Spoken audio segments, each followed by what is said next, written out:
अमरावती महानगरपालिकेच्या स्थायी समितीच्या सभापतीसाठी महायुतीमध्ये चुरस निर्माण झाली आहे। 6 मार्च रोजी म्हणजे उद्या होणाऱ्या निवडणुकीपूर्वी महत्वाचे पद भाजपकडे राहणार की राष्ट्रवादी काँग्रेसकडे जाणार याकडे सर्वांचे लक्ष लागले आहे। महानगरपालिकेच्या तिजोरीचा चाव्या नेमका कुणाच्या हातात जाणार याबाबत आता राजकीय चर्चांना उधाण आले आहे। सविस्तर माहितीनुसार 4 वर्षांनंतर अमरावती महानगरपालिकेचे सभागृह अस्तित्वात आले असून या पंचवार्षिक मधील पहिल्या स्थायी समितीचे गठन करण्यात आले आहे। आर्थिक व्यवहारांवर नियंत्रण ठेवणारी ही समिती महानगरपालिकेतील अत्यंत महत्वाची मानली जाते। या समितीत एकूण 16 सदस्य आहेत। त्यामध्ये भाजपचे 5 सदस्य, काँग्रेसचे 3 सदस्य, युवा स्वाभिमानचे 3, राष्ट्रवादी काँग्रेसचे 2, AIMIMचे 2 तर शिवसेना शिंदे गटाचे 1 सदस्य आहेत। या आकडेवारीनुसार भाजप प्रणित महायुतीकडे 11 सदस्यांचे संख्याबळ आहे, तर विरोधकांकडे फक्त 5 सदस्य आहेत।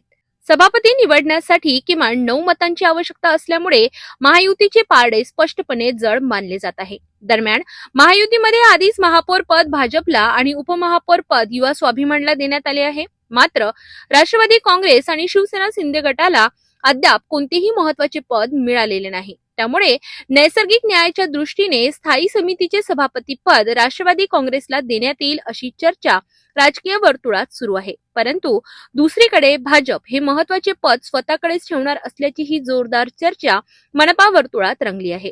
सभापती पदासाठी सध्या राष्ट्रवादी काँग्रेसचे गटनेते अविनाश मार्डीकर आणि भाजपचे मिलिंद बांबल यांची नावे आघाडीवर असल्याचे सांगितले जात आहे।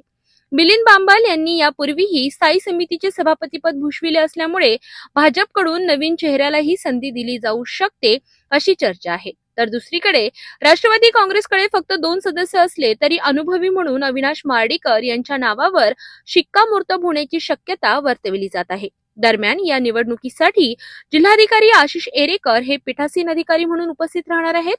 उद्या म्हणजे शुक्रवार 6 मार्च रोजी सकाळी 9 ते 10:30 या वेळेत उमेदवारी अर्ज दाखल केले जातील। त्यानंतर 11 वाजता स्वर्गीय सुदामकाका देशमुख सभागृहात निवडणुकीची पुढील प्रक्रिया पार पडणार आहे।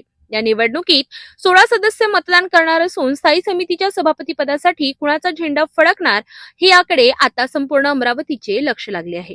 स्थायी समितीचे सभापती पद म्हणजे महानगरपालिकेच्या आर्थिक व्यवहारांवरील नियंत्रणाचे महत्वाचे पद मानले जाते।